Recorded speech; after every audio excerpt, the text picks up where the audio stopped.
بسم الله الرحمن الرحيم. اخواتي وحبايبي واصدقائي عشاق متابعين قناة علاء حمام جول كيبر، انا طبعا بعبر عن سعادتي الكبيرة جدا جدا ان انا بلتقيكم من جديد. معانا كم خبر، قنبلة قنبلة قنبلة، صفقات صفقات صفقات. اوعى وشك من الصفقات، صفقات كتير، صفقات في السريع. الدنيا شعللت. كاموشا المهاجم الأنجولي كاموشا ودع زمايله في نادي ترومسو النرويجي، ودع جماهير ترومسو النرويجي، والراجل أبدى سعادته الكبيرة بالفترة اللي قضاها مع ترومسو، وقال إنه ما لقاش أي حاجة سلبية خالص خلال رحلته مع النادي النرويجي. شكر زمايله والجهاز الفني والإدارة. كاموشا راكب الطيارة وفي طريقه للنادي الأهلي. خلال ساعات قليلة كاموشا يهبط في مطار القاهرة.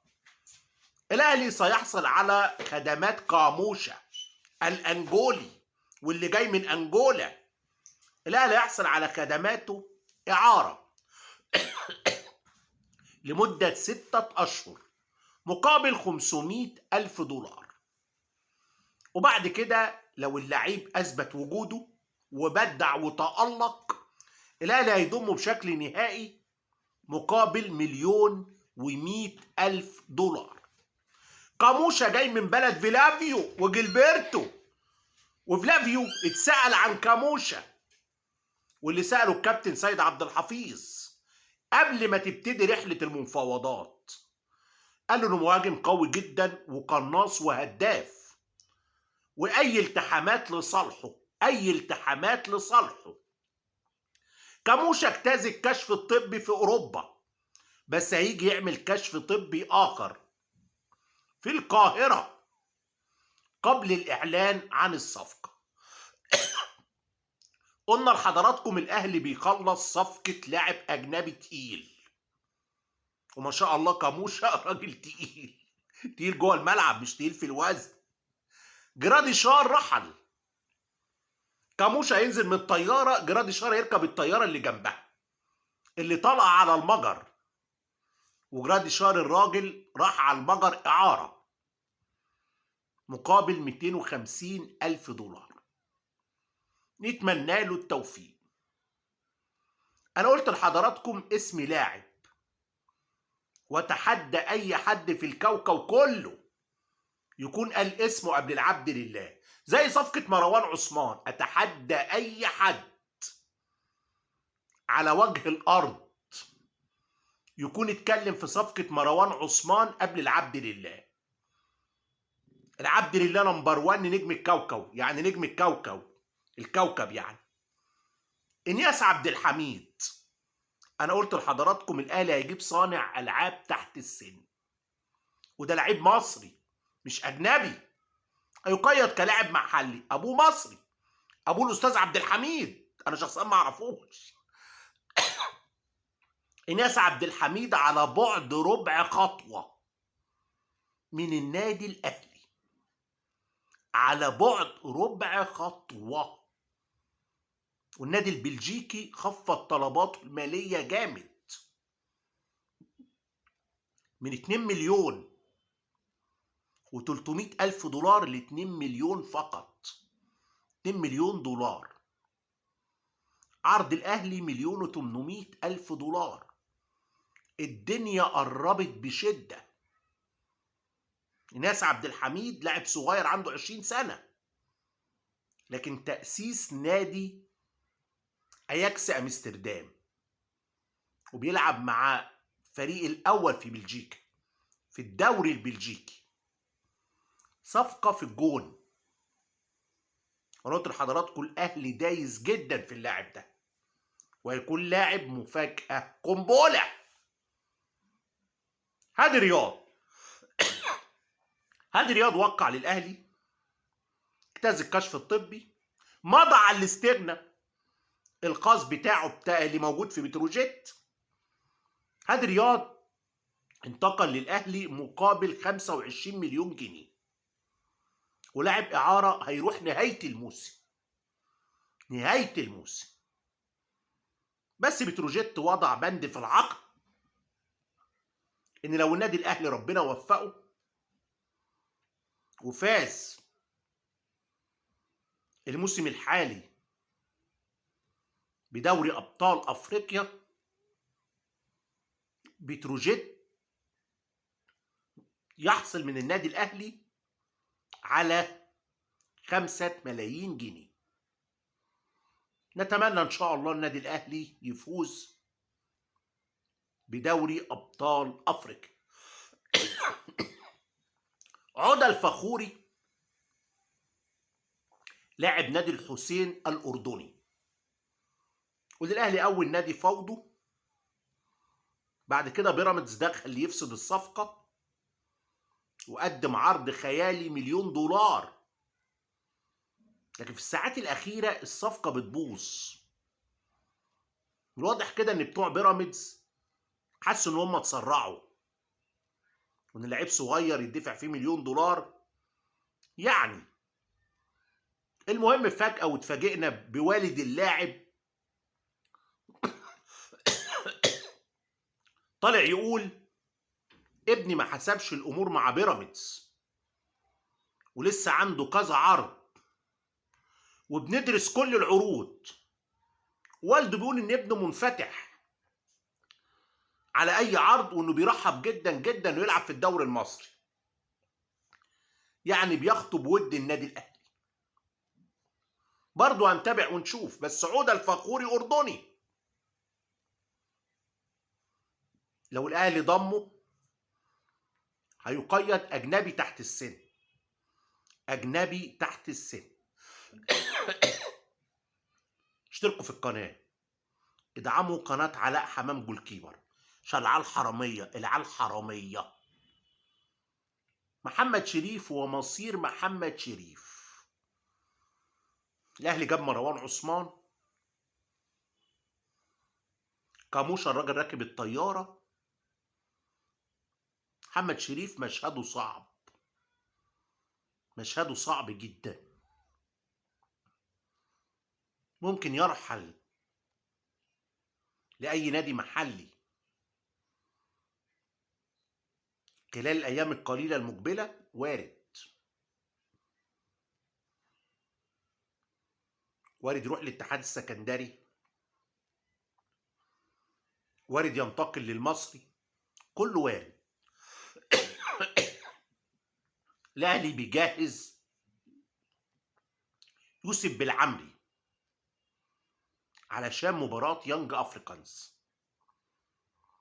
وبالعمري هيركب الطيارة مع النادي الأهلي وهيسافر مع بعثة الفريق استعدادا لمواجهة يانج أفريكانز الجولة الرابعة من دوري أبطال أفريقيا. الأهلي إن شاء الله لو فاز يصعد على طول لربع النهائي، يصعد على طول لربع النهائي. أستاذ ماجد سامي هاجم التحكيم واتكلم بطريقة مش كويسة عن الحكم اللي أدار لقاء النادي الأهلي ودجلة. وطبعا الأهلي فاز على دجلة ب3 أهداف مقابل هدف، وقال لك إن الفار بيتدخل بمزاجه واتدخل في لعبة إمام عاشور. شايف من وجهة نظره التدخل غير مشروع. بقول لك الحكم مصطفى شودي حسب اللعبة من خارج ال 18، هنا الفار بيتدخل ويقول لك لا دي من جوه ال 18، وده غير شرعي، ده كلامه. بعد كده بيقول انه ليه ضربتين جزاء، فريقه ضربة جزاء على بن شرقي وضربة جزاء على ياسر ابراهيم. لجنة الحكام بتقول لك من حق حكم الفار انه يتدخل لان دي ضربة جزاء، لو غير كده مش من حق الفار يتدخل. لجنة الحكام بتقول لك تدخل الفار سليم والكرة بالفعل ضربة جزاء واضحة وصريحة لصالح إمام عاشور. بالنسبة للضربات الجزاء اللي ادعى الأستاذ ماجد سامي إنه ليه ضربتين جزاء في لقاء الأهلي، لجنة الحكام بتقول إن في كرة مشتركة بين ياسر إبراهيم ولاعب دجلة لا تستوجب إطلاقا احتسابها ضربة جزاء.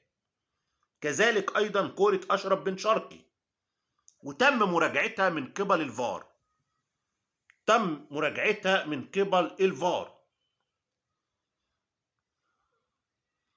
وكرة ياسر إبراهيم احتكاك خفيف لا يستوجب احتساب اللعبة ضربة جزاء. يعني كده الأستاذ ماجد سامي ملوش أي حق إنه يطالب بيه. أستاذ أشرف عبد العزيز المحامي ومحامي زيزو، وزيزو رفع قضية على الزمالك. أستاذ أشرف عبد العزيز بيقول لك أعتقد القرار سيصدر قريبا، وشايف إن القرار لصالح موكله زيزو. أستاذ أشرف عبد العزيز بيقول لك المفروض زيزو ياخد حكم ب 82 مليون و500 ألف جنيه، لكن طبعا المؤشرات بتقول إنه هياخد حكم، لكن مش بالرقم ده. مؤشرات تقول 40 مليون ومؤشرات تقول 20 مليون. بس امتى القرار هيطلع؟ هو ده السؤال، امتى القرار هيطلع؟ هنتابع ونشوف. مدرب نيس الفرنسي قال خبر حلو قوي قوي في حق عبد المنعم، اسمه كلود بويل. بويل قال لك عبد المنعم بيشارك في التدريبات الجماعية بحماس وقوة، واقترب من المشاركة في المباريات. عودة عبد المنعم هتفرق جدا مع منتخب حسام حسن او منتخب مصر. طبعا عبد المنعم لعيب تقيل ولعيب قوي، وهيفرق بصورة كبيرة جدا جدا. وطبعا مع ربيعة وياسر ابراهيم هتبقى قوة كبيرة، قوة كبيرة في خط دفاع منتخب مصر. عندنا بقى يا جماعة مستر ترب. مستر ترب الراجل سعيد جدا جدا بالصفقات اللي اتعملت، خاصة مروان عثمان وبالعمري. هو كان بيعاني في خط الهجوم، كان عايز فروة تحركاته إيجابية على مرمى المنافسين. شايف إن مروان عثمان بيأدي بصورة كويسة جدا جدا. صفحات كاتبة إن إمام عاشور كان مستاء عشان تم استبداله في لقاء دجلة. النادي الأهلي بيقول لك إمام عاشور نفسه اتبلغ بين الشوطين إنه هيخرج في الدقيقة اللي خرج فيها، وإن مستر تورب قال له إنه لازم يحافظ عليه عشان عنده ماتشات مهمة جدا مواعيدها قريبة، والمباريات مواعيدها متقاربة، ولازم يحافظ على عناصر الفريق الأساسية. فالأهلي بيقول لك إمام لم يعترض، وإمام متبلغ بين الشوطين إنه هيخرج ومش هيكمل لقاء دجلة للنهاية. طبعا الحقيقة إمام بيفرق جامد جدا جدا مع النادي الأهلي، وأنا انفردت وقلت لحضراتكم الأهلي هيمدد عقد إمام، وإن شاء الله هيخليه لحد 2030، وعقد إمام ينتهي 2028. هنرجع تاني لأخبار النادي الأهلي، بس عندنا الزمالك. الزمالك فاز على بتروجيت بهدفين. بتروجيت بدأ اللقاء قوي وهدد مرمى محمد صبحي وتصويبات قوية، والحقيقة صبحي تعامل، بس فاجئنا معتمد جمال انه عمل حاجة مهمة جدا. لعب باتنين راس حربة، واحد متقدم واحد تحتيه بخطوتين. المتقدم عدي الدباغ واللي تحتيه ناصر منسي. ناصر منسي كان عامل قلق جامد قوي قوي، وكرة ناصر منسي كورته عالية. ناصر منسي لعب واحدة من لمسة واحدة من نص الملعب، عمل انفراد لعدي الدباغ، انفرد بمحمود صلاح حارس بتروجيت. عمر صلاح صح، عمر صلاح مش محمود صلاح، عمر صلاح انفرد بيها وسجل الهدف، رغم ان عمر صلاح صد الكرة في الاول لكن كملت امام عدي وحطها في المرمى، والزمالك تقدم بهدف.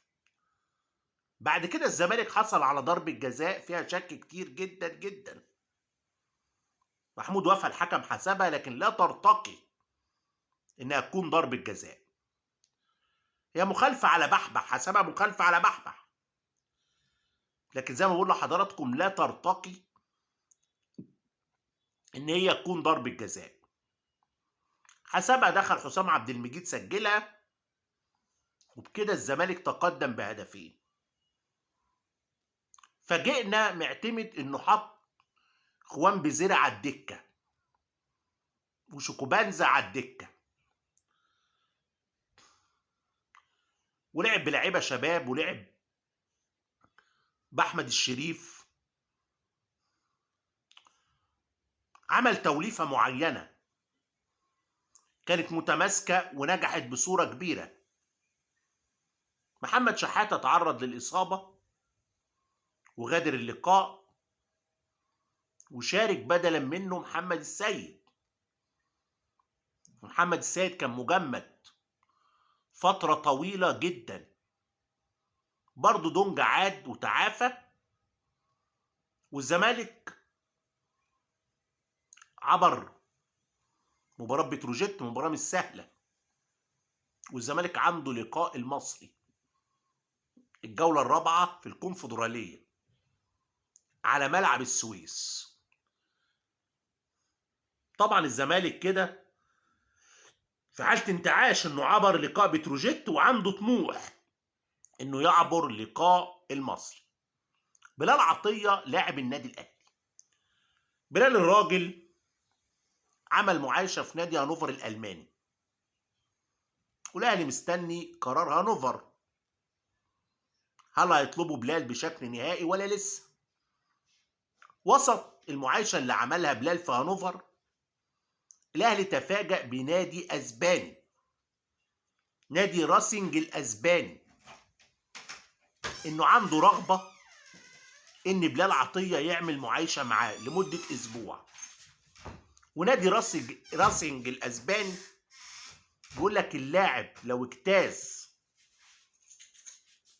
المعايشة هنتعاقد معاه، الاهلي مش هيقف ضده، والاهلي مرحب بخروج اي ناشئ من ناشئينه في فترات المعايشة او الاحتراف في الدوريات الاوروبية. حمزة عبد الكريم خلاص على بعد خطوة بسيطة من الانتقال لبرشلونة، طبعا نتمنى له كل التوفيق. النائب ثروت سويلم قال لك مفيش حاجة اسمها إلغاء الهبوط، حتى لو نادي جماهيري تعثر. طبعا في ناديين متعثرين جدا، احنا طبعا متعثرين ماليا، هم متعثرين في البنات بتاعت الدوري، كلنا متعثرين ماليا كلنا، لكن عندك الاسماعيلي والاتحاد متعثرين في بنات الدوري.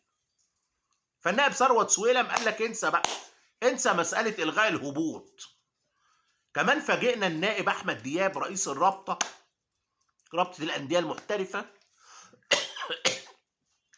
وقال لك الكلام اللي كاتباه بعض الصفحات عن إلغاء الدوري علشان الاستعداد لكأس العالم مش موجود، مفيش حاجة اسمها إلغاء الدوري.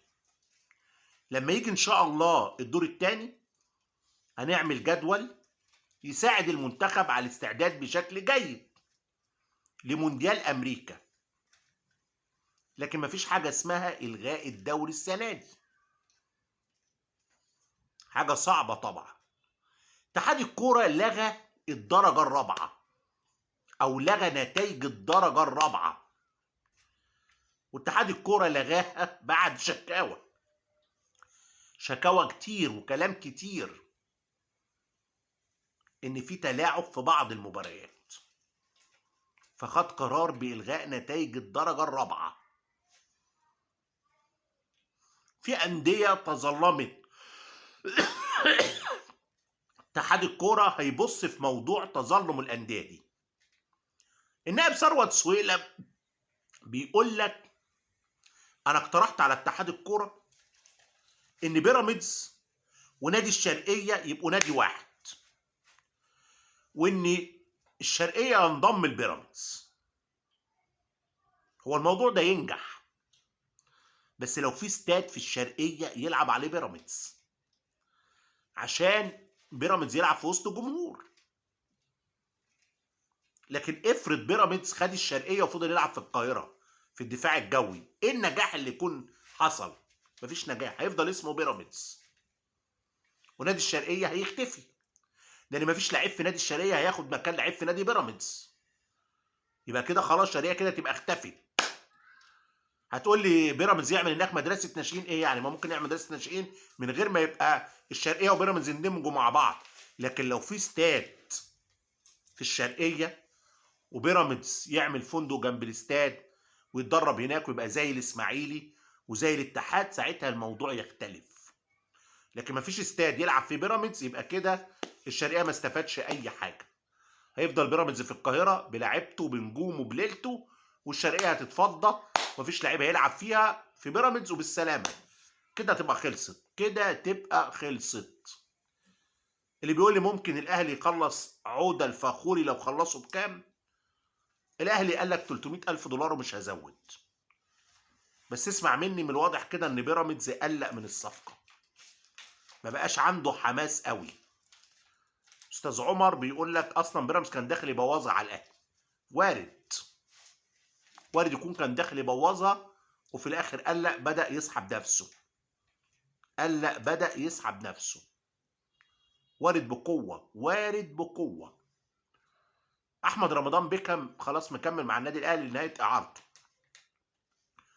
وعمرو الجزار الراجل بيتعافى من الاصابة اللي كان بيعاني منها، لكن لسه موقفه ما تحددش اذا كان هيسافر مع النادي الاهلي لتنزانيا للمشاركة في لقاء يانج افريكانز ولا لا.